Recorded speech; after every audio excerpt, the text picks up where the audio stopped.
کیا سیلا بھی اس گھر میں رہتے رہتے ذہنی مریضہ بن جائے گی یا بالاج دوبارہ دے گا سیلا کی خاطر ایک بڑی قربانی؟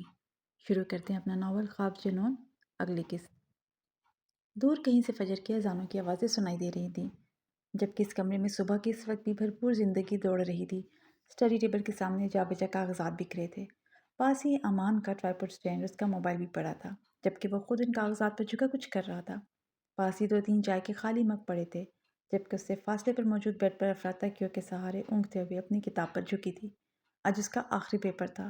ان 2 مہینوں میں امان نے واقعی اپنے کہے کے مطابق اس کا سارا کورس کور کروا دیا تھا۔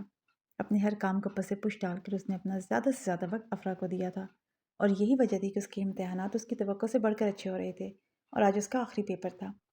وہ تقریباً آدھا گھنٹہ پہلے اٹھی تھی، اور اسی لیے اب اسے بار بار جمائیاں آ رہی تھیں، جبکہ آج کل وہ امان کو لے کر کافی پریشان تھی۔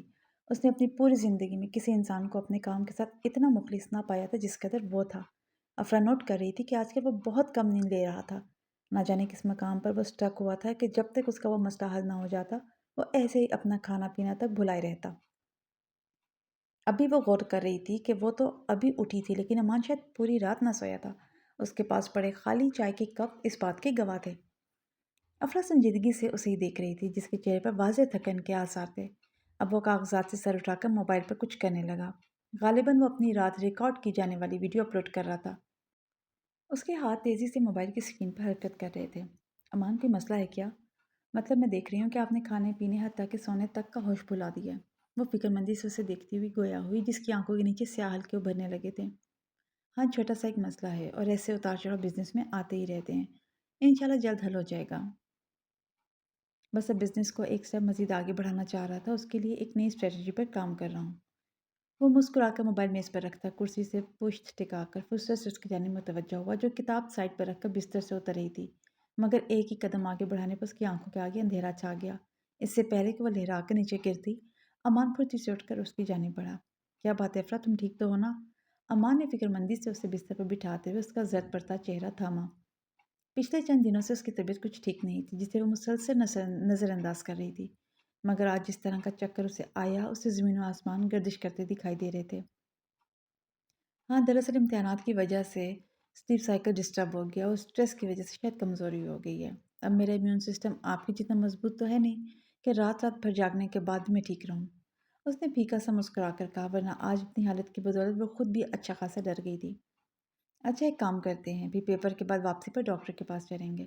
اب تم نماز پڑھ کر کچھ دیر ریسٹ کرو، تاکہ پیپر کے وقت خود کو فریش محسوس کرو۔ میں بھی نماز پڑھ کر آتا ہوں۔ وہ اسے بستر پر لٹا کر خود اپنے کاغذات سمیٹنے لگا۔ اور ہاں، ناشتہ اچھے سے کر کے جانا پیپر دینے، یہ نہ ہو پیپر دیتے وقت وہاں بے ہوش پڑی ہو۔ وہ ہلکا سا مسکرا کر مذاق کرتا کمرے سے باہر نکل گیا، جبکہ وہ وقت دیکھتی کچھ دیر کے لیے لیٹ گئی کہ ابھی فجر کی نماز کا کافی وقت پڑا تھا۔ اس روز کے بعد سے سلا کو ایک گہری چپ لگ گئی تھی۔ بالاج اسے سیدھا سادہ منع کر چکا تھا کہ وہ اس سے اس گھریلو سیاست میں نہ گھسیٹے، اور اب وہ مزید بار بار اس کے سامنے ایک ہی ذکر کر کر کے اسے خود سے متنفر نہیں کروانا چاہتی تھی۔ اس لیے اس نے بالاج سے سب کی شکایتیں لگانا بند کر دی تھی۔ اوور ٹائم کے باعث وہ خود بھی رات دیر سے گھر آتا، کھانا کھاتے ہی سو جاتا، صبح اٹھتے ہی واپس اپنے کام پر چلا جاتا۔ سلا اب بس ان لوگوں کو زیادہ سے زیادہ نظر انداز کر رہی تھی۔ وہ لوگ اسے اکسانے کے لیے اسے سخت سے سخت بات بھی کہتے، تو وہ مٹھیاں بھینچتے، دانتوں پر دانت جما جاتی کہ وہ جان چکی تھی کہ ان سے مقابلے بازی کا مطلب ایک طوفان کھڑا کرنا تھا۔ وہ آتی جاتی اس پر فکریں کستی، اسے اور اس کی ماں کو بری القابات سے نوازتی، اور وہ خاموشی سے آ کے کمرے میں آنسو بہاتی، انہیں خوب خوب بددعاؤں سے نوازتی، لیکن شاید اس کی بددعاؤں میں شدت نہ تھی، اسی لیے تو کسی کو نہ لگتی، کم از کم اسے تو ایسا ہی لگتا۔ اس نے کبھی سوچا بھی نہ تھا کہ وہ کبھی اتنی بے بس بھی ہو سکتی تھی، مگر اس سسرال والوں نے اس کی کمر توڑ دی تھی۔ پہلے وہ 3 چنڈالیں کیا کم تھیں جو آئے روز وہاں مشال نامی بلا پیا دھمکتی۔ وہ سب مل کر اس کا خوب خوب خون جلاتی، اور بات یہیں پر ختم نہیں ہو جاتی تھی۔ ان کے پاس سلا کو تنگ کرنے کے لیے 101 طریقے تھے۔ وہ روٹی بنانے آتی تو کچن سے گندا ہوا آٹا غائب ہو جاتا، وہ نہانے جاتی تو موٹر کا بٹن اٹھا دیا جاتا، جس کے باعث اسے ٹینکی کے گرم پانی سے نہانا پڑتا۔ اس کے نئے سوٹ کی جگہ جگہ سے وہ پھٹے ہوئے ملتے، کبھی اس کا موبائل نہ ملتا تو کبھی اس کے نئے جوتوں کے سٹیپ ٹوٹ جاتے، غرض ہر لحاظ سے اس کی ناک میں دم کر رکھا تھا۔ کئی بار تو اسے اپنے بیڈ کے نیچے سے ایک چھوٹا سا گڈھا ملتا جس پر چھوٹی بڑی کئی سوئیاں چبھ ہوئی ہوتی، اسے دیکھ کر وہ اندر تک لرز جاتی۔ اسے مکمل طور پر مینٹلی ٹارچر کیا جا رہا تھا۔ وہ اتنی کم ہمت تو تھی نہیں جتنا اسے کیا جا رہا تھا۔ وہ ہر راہٹ پر ڈر جاتی، اپنی طبیعت کے باعث چھوٹی چھوٹی باتوں پر پہروں بیٹھ کر روتی رہتی۔ ابھی بالاج صبح صبح اپنے آفس جانے کے لیے تیار ہو رہا تھا جب وہ بس مردہ سی ناشتہ بنائے ہاتھوں میں تھامے اندر داخل ہوئی۔ چہرے کی شادابی کہیں مرجھانے لگی تھی۔ وہ آج کل خود کو اتنا بے بس اور ہارا ہوا تصور کر رہی تھی کہ ہر لحاظ سے اس کے اندر صرف منفی جذبات ہی جنم لے رہے تھے۔ وہ ایک ایک روپے کو ترس رہی تھی۔ بالاج نے جیسے تیسے کر کے ماں کے مہینے کے خرچ کے پیسے پورے کیے تھے، لیکن اسے جیب خرچ کے نام پر پھوٹی کوڑی نہیں مل رہی تھی۔ وہ اپنی کئی چھوٹی بڑی خواہشوں کو سرے سے نظر انداز کر رہی تھی۔ اب وہ شدت سے کچھ دیر اس ماحول سے دور رہنا چاہتی تھی، ورنہ شاید یہاں اس کا دم گھٹ جاتا۔ بالاج میں کچھ دن امی کے پاس جا کر رہنا چاہتی ہوں، میں چلی جاؤں؟ وہ تیار ہو کر ناشتہ کرنے لگا تو اس کے پاس ہی سر جھکا کر بیٹھی آہستہ سے گویا ہوئی۔ کتنی اجنبیت آ گئی تھی دونوں کے رشتے میں۔ بالاج نے ناشتہ کر کے اسے اپنے ساتھ لگاتے اس کے ماتھے کا بوسہ لیا تو بے ساختہ ہی اس کا دل بھر آیا۔ زندگی کی خوبصورتی جیسے کہیں کھو گئی تھی۔ چلی جاؤ، تم بہتر محسوس کرو گی۔ وہ اس کا سر تھپ تھپا کر باہر نکل گیا، جبکہ سلا کے دل پر بوجھ مزید بڑھ گیا۔ کیسا وہ پیپر دے کر سینٹر سے باہر نکلی تو امان پہلے ہی اس کا منتظر کھڑا تھا۔ اسے اپنے پاس آتا دیکھ کر وہ مستفسر ہوا۔ بہت اچھا ہوا۔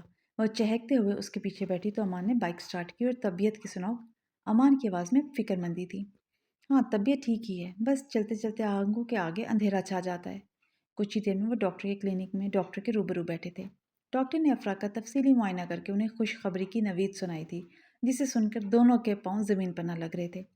انہیں مکمل ریسٹ کی ضرورت ہے کیونکہ یہ بہت کمزور ہیں۔ ڈاکٹر نے انہیں کئی ہدایات کے ساتھ دوائیوں کا پرچہ تھمایا تو امان اب باقاعدہ خود اس کی ڈائٹ کا خیال رکھنے کا تہیہ کرتا وہاں سے اٹھا۔ واپسی پر وہ لوگ مٹھائی گھر لے جانا نہیں بھولے تھے۔ بائک روڈ پر فراٹے بھر رہی تھی اور افرا چہکتے ہوئے امان سے کوئی بات کر رہی تھی جب امان کو زور کا چکر آیا اور بائک اس کے ہاتھوں سے ڈگمگا گئی۔ سامنے سے ایک ٹرالر تیز رفتاری سے ان کی جانب بڑھ رہا تھا۔ ایک دل خراش چیخ افرا کے حلق سے برآمد ہوئی۔ امان کا بائک پر توازن بگڑا اور بائک وہیں زمین بوس ہو گئی۔ السلام علیکم ماں، کیسی ہیں آپ؟ ماں لاؤنج میں ناشتے کے بعد جھک کر میز سے ناشتے کے برتن اٹھا رہی تھی جب سلا نے پیچھے سے آتے انہیں پیچھے سے گلے لگاتے کہا، ارے وعلیکم السلام، کیسی ہے میری بچی؟ ماں نے اس کی جانب رخ کرتے اس کا چہرہ ہاتھوں کے پیالے میں تھامتے چٹاچٹ کئی ایک بوسے لے ڈالے۔ ماں کے پرشفقت لمس پر اس کا دل بھر آیا۔ آؤ میرا بچہ بیٹھو۔ ماں اسے ساتھ لی اپنے کمرے میں ہی آ گئی۔ ایک ہی نظر میں وہ اس کا پس مردہ اور بجھا بجھا انداز جان چکی تھی۔ وہ ان کی بہت چہکنے والی بیٹی تھی۔ اس کا یہ بجھا بجھا انداز ان پر بہت کچھ واضح کر گیا تھا۔ کیسی طبیعت ہے؟ ماں اسے بیڈ پر بٹھاتی اس کے پاس ہی بیٹھ گئی۔ طبیعت بس ایسی ہی ہے ماں، کبھی کہیں درد تو کبھی کہیں، وہ بیزاری سے کہتی بیڈ گراؤنڈ سے ٹیک لگا گئی۔ اللہ رحم کرے گا بیٹا، لیکن ایسی حالت میں یہ سب نارمل ہے۔ تم دوائی تو وقت پر کھا رہی ہو نا؟ ماں نے محبت سے اس کے بال سے ہلائے۔ جی ماں۔ اچھا بتاؤ کیا کھائے گی میری بیٹی؟ میں تمہاری پسند کا کھانا بناتی ہوں۔ ماں کی محبت پر اسے ضبط کرنا محال لگ رہا تھا۔ کیسا سکون تھا جو یہاں آتے ہی دل کو نصیب ہوا تھا۔ میں ناشتہ کر کے آئی ہوں ماں۔ ناشتہ کیا ہے نا، جب تک کھانا تیار ہوگا دوپہر کا وقت ہو جائے گا۔ ویسے بھی شام میں افرا بھی آ رہی ہے، آج اس کا آخری پیپر ہے، پھر تو خوب رونق لگ جائے گی اس گھر میں۔ ماں دونوں بیٹیوں کو گھر دیکھ کر خوش تھیں اور وہی خوشی ان کے چہرے سے پھوٹ رہی تھی۔ ایک کام کرتی ہوں، بریانی بنا لیتی ہوں، تم دونوں کو پسند ہے نا؟ ماں کچھ سوچتے ہوئے گویا ہوئی۔ ہاں، اور ساتھ میں فروٹ رائفل بھی، وہ اداسی سے مسکرا کر فرمائش کرتی ماں کی گود میں سر رکھ گئی۔ یہاں وہ سکون تھا جس سے وہ کافی وقت سے محروم ہو گئی تھی۔ لیکن ابھی نہیں، کچھ دیر بعد، ابھی میرے پاس ہی بیٹھیں، بلکہ میں خود بنا لوں گی، آپ کو اس کی ضرورت نہیں۔ وہ بار بار پلکیں جھپک کر آنسوؤں کو بہنے سے روکتی گویا ہوئی۔ جب سسرال میں کام کر سکتی تھی تو ماں کو کیوں سکون نہیں دے سکتی تھی؟ ماں اس میں آئی اس تبدیلی پر بہت خوش تھی۔ ارے نہیں بیٹا، تمہاری طبیعت ٹھیک نہیں ہے، اس لیے تم آرام کرو، آج ماں کے ہاتھ کا کھانا کھانا۔ سلا، بچے کیا ہوا؟ ماں کو اپنی گود گیلی ہوتی ہوئی محسوس ہوئی تو انہوں نے تڑپ کر سلا کو سیدھا کیا، جس کا چہرہ آنسوؤں سے تر تھا۔ سلا بیٹا کیا ہوا؟ وہ تڑپ ہی تو اٹھی تھی اسے یوں دیکھ کر۔ ماں آپ مجھ سے ناراض ہے نا؟ وہ گیلی سانس اندر کھینچتی دکھ سے گویا ہوئی۔